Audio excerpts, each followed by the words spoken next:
Taïwan tire sur des drones chinois près de ses îles. Hollywood et la Chine se dirigent peut-être vers une rupture. Et la Chine verrouille une ville de 21 millions d'habitants.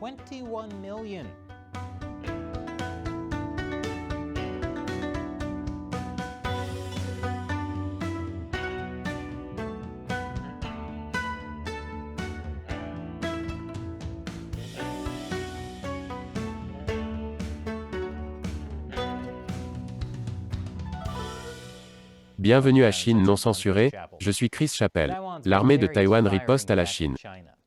Réellement. Cette semaine, Taïwan a tiré des coups de semonce sur plusieurs drones chinois qui survolaient ses îles les plus proches de la Chine. Taïwan a signalé cette semaine que plusieurs drones ont volé près de Kinmen, un groupe de petites îles au large de la côte chinoise. Nous nous y sommes d'ailleurs rendus en 2018. Bonjour, bienvenue en Chine, c'est juste là. Je me trouve sur l'île de Jinmen, à quelques kilomètres de la côte de la province chinoise du Fujian. Oui, c'est Jinmen avec un K. C'était un voyage amusant. Quoi qu'il en soit, on ne sait pas qui pilotait les drones, mais il s'agissait de modèles civils et non militaires. Après les tirs d'avertissement, l'armée taïwanaise a déclaré que les drones civils étaient retournés en Chine. Mais lorsque l'un des drones a pénétré dans l'espace aérien restreint et ignoré l'avertissement, Taïwan l'a abattu en mer. Ce n'est pas la première fois que des drones chinois volent près des îles aux alentours de Taïwan. Les autorités taïwanaises ont signalé au moins 25 incursions de drones en août.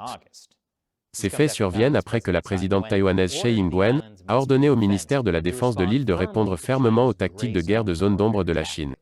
La guerre de zone d'ombre désigne les actions qui n'atteignent pas le niveau de la guerre, mais qui sont destinées à provoquer l'autre partie. Tsai a déclaré que Taïwan ne provoquera pas de différend, mais cela ne signifie pas que nous ne riposterons pas. Des millions de personnes ont été placées sous de nouveaux confinements de Covid à travers la Chine. Selon Capital Economics, 41 villes, responsables de 32% du PIB de la Chine, sont actuellement en proie à des épidémies, le nombre le plus élevé depuis avril. Cette situation a eu un impact négatif sur l'économie chinoise, d'autant plus qu'elle doit faire face à une grosse vague de chaleur, à des pénuries d'électricité et, dans certaines régions du pays, à des inondations. En parlant d'endroits qui ne peuvent pas prendre de pause, la ville de Chengdu a été fermée jeudi. Chengdu est la capitale de la province du Sichuan, qui a été durement touchée par la vague de chaleur et les pénuries d'électricité. Chengdu compte également 21 millions d'habitants, ce qui en fait la plus grande ville à être confinée depuis Shanghai. Le gouvernement a annoncé le confinement jeudi, précisant que les habitants seraient enfermés chez eux, et que la ville serait soumise à 4 jours de tests de masse. Les habitants de Chengdu ont pris la nouvelle calmement, en se précipitant frénétiquement sur les marchés, et en achetant autant de nourriture qu'ils pouvaient en mettre dans leur voiture. Je ne sais pas ce qu'il y a derrière ce comptoir, mais tout le monde en veut. Achetez le cochon. Achetez le cochon entier. Ou assez de viande pour assembler l'équivalent d'un cochon. Ça semble peu hygiénique. Il est clair que tout le monde a cru les officiels de Chengdu quand ils ont dit que le confinement durerait 4 jours. L'effet de la politique chinoise de zéro Covid sur l'économie est devenu si mauvais, qu'un groupe de réflexion chinois risque la colère du Parti communiste chinois en appelant à des politiques de Covid moins strictes. Le centre de recherche Hanbond a déclaré que la prévention du décrochage économique devrait avoir la priorité sur l'élimination du virus. Et surprise, surprise, leurs messages sur WeChat et Weibo ont tous deux été supprimés dans la journée. Je m'attends à ce qu'Hanbond soit fermé ou réformé, et forcé d'écrire des excuses disant que le zéro Covid en fait aide l'économie. Ou qu'il n'y a d'abord aucun problème avec l'économie, parce que même admettre qu'il y a un problème est politiquement sensible. Selon les médias d'État, l'économie chinoise est en fait en pleine expansion. Pendant ce temps, les confinements de Covid en Chine ont rendu les investisseurs extrêmement méfiants à l'égard de la Chine. Une enquête menée auprès de 117 entreprises a montré que la moitié d'entre elles avaient retardé ou annulé leurs investissements dans ce pays. Leur principale raison, selon elles, était la politique extrême de zéro Covid de la Chine. Comme je l'ai déjà dit à maintes reprises, l'afflux d'argent étranger en Chine a été le secret du succès du Parti communiste chinois pendant des décennies. Aujourd'hui, alors que les niveaux d'investissement sont en baisse, les autorités chinoises doivent réellement convaincre les gens d'injecter de l'argent en Chine. Le vice-premier ministre Hu Chunhua a récemment déclaré qu'il était nécessaire de faire de gros efforts pour attirer de nouveaux investissements étrangers. Je suppose qu'il est temps de voir si les investisseurs étrangers ont enfin compris. Et après la pause, les États-Unis vendent plus d'armes à Taïwan. Bienvenue à nouveau. Selon des sources anonymes, l'administration Biden veut vendre pour 1,1 milliard de dollars d'armes à Taïwan. L'ensemble comprendrait jusqu'à 650 millions de dollars de soutien continu pour un radar de surveillance vendu précédemment, environ 90 millions de dollars pour environ 100 missiles Air Sidewinder, ainsi qu'environ 60 missiles anti-navires Harpoon supplémentaires.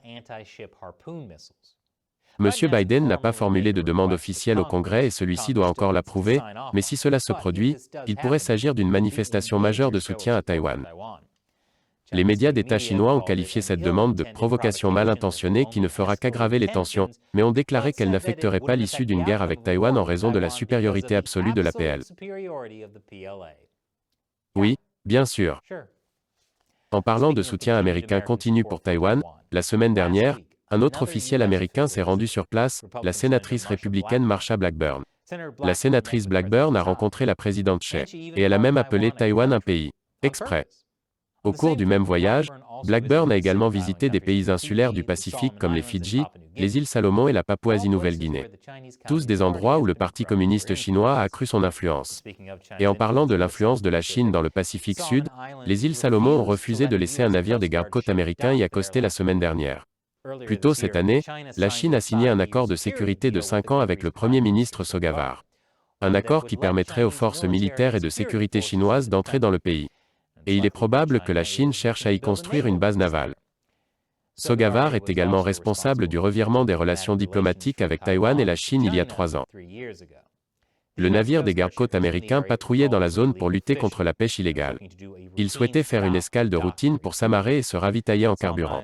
Les îles Salomon ont également refusé de laisser un navire de patrouille britannique accoster la semaine dernière. Après ce nouveau refus, le Premier ministre a publié une déclaration disant qu'il y avait eu un retard dans la communication et qu'ils arrêtaient toute visite de navires militaires étrangers pour le moment. On dirait que la diplomatie américaine se porte bien. Si vous avez vu nos précédentes vidéos sur le scandale bancaire en Chine, vous savez que le gouvernement local a été du côté des banquiers depuis le début. Après que les gens ont vu leurs comptes bloqués pendant des semaines, les autorités locales ont fait en sorte que les manifestants ne puissent pas se rendre aux manifestations, ou s'assurer qu'ils étaient arrêtés une fois qu'ils y étaient.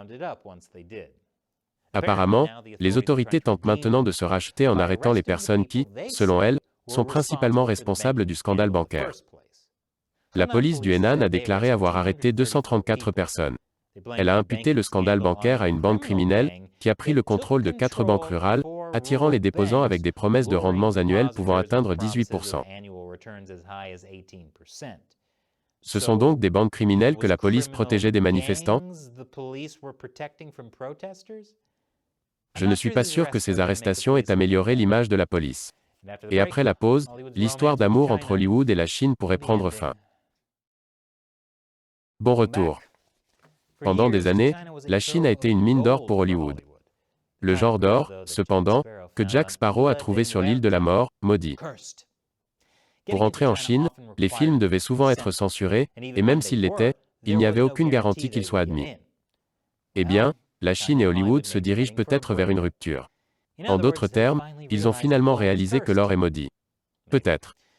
Les industries américaines du divertissement et des loisirs sont confrontées à une réalité dérangeante, le portefeuille de la Chine devient de plus en plus difficile d'accès. Les raisons vont des blocages répétitifs de Covid à la censure et au vent contraire politique. Il semble que les studios apprennent enfin à ne plus dépendre des recettes du box-office chinois, car ils ne peuvent pas garantir qu'un film sera approuvé en Chine. Et peut-être, dans une certaine mesure, sont-ils également confrontés à la pression de la censure. Lorsque l'affiche de Top Gun, Maverick a été mise en place en 2019, les drapeaux de Taïwan et du Japon sur la veste de Tom Cruise avaient été remplacés. Mais au moment de la première du film, les drapeaux étaient revenus. Je suis sûr que cela a aidé que la société chinoise Tencent ait abandonné son soutien financier au film. Mais le fait qu'un film aussi patriotique se plie à la censure chinoise a également provoqué un tollé aux États-Unis. Selon Eric Schwartzel, l'auteur de Tapis Rouge, Paramount a été très critiqué pour avoir tenté d'apaiser la censure chinoise. Il affirme que c'est devenu une responsabilité politique aux États-Unis que de se plier à la censure chinoise, et cela n'en vaut pas la peine pour beaucoup de studios. Et la Chine ne montre aucun signe de relâchement de sa censure stricte. Cette semaine, un haut responsable du parti a averti les cinéastes d'Hollywood que s'ils veulent que leurs films soient diffusés en Chine, ils devront apprendre à respecter la culture chinoise. Ce qu'il veut dire en réalité, c'est qu'ils devront apprendre à mieux faire des courbettes aux censeurs du Parti communiste chinois, mais cela ne sonne pas aussi bien que de respecter la culture chinoise. Et maintenant, il est temps pour moi de répondre à la question d'un fan qui soutient Chine non censurée sur le site de financement participatif Patreon ou sur la plateforme de médias sociaux exclusive de Locals. Dauver demande sur Locals: je connais au moins deux exemples majeurs de dissidence dans le parti, le télégramme le plus long et la lettre ouverte des anciens du parti récemment publiée. Y a-t-il d'autres exemples? Pourriez-vous récapituler l'histoire principale avant le prochain plénum? Merci pour votre question, Dauver. Pour ceux d'entre vous qui ont besoin d'un récapitulatif, le télégramme le plus long est un essai écrit par un ancien fonctionnaire anonyme des Affaires étrangères, qui est probablement l'ancien Premier ministre australien Kevin Rudd. Entre autres choses, il affirme que les pays ne devraient pas cibler le Parti communiste chinois dans son ensemble, mais plutôt Xi Jinping. De cette façon, si la lutte entre les factions fait tomber Xi, tout responsable du parti qui le remplacera sera probablement plus modéré. C'est un vœu pieux. La lettre ouverte des anciens du parti dont vous parlez est un peu confuse. Elle n'émane pas d'anciens du parti, c'est-à-dire d'anciens responsables ayant occupé des postes de pouvoir au sein du PCC. Elle émane de 3 membres plus âgés du parti. Mais selon le parti, il y a 91 millions de membres. Ce n'est donc pas une indication que la direction du parti se retourne contre Xi Jinping. Mais nous couvrirons toutes ces luttes intestines entre factions avant le congrès du parti en octobre. En fait, nous avons un autre épisode de Hostilité Générale qui sort demain. Restez à l'écoute. Merci pour votre question, Dauver, et de nous soutenir sur Locals. Nous ne pourrions pas réaliser cette émission sans le soutien direct de téléspectateurs comme vous. Si vous souhaitez soutenir l'émission, rejoignez-nous sur le site exclusif de médias sociaux Locals pour nous aider à continuer à faire de grands épisodes. Une fois encore, je suis Chris Chappell, merci de regarder Chine non censurée.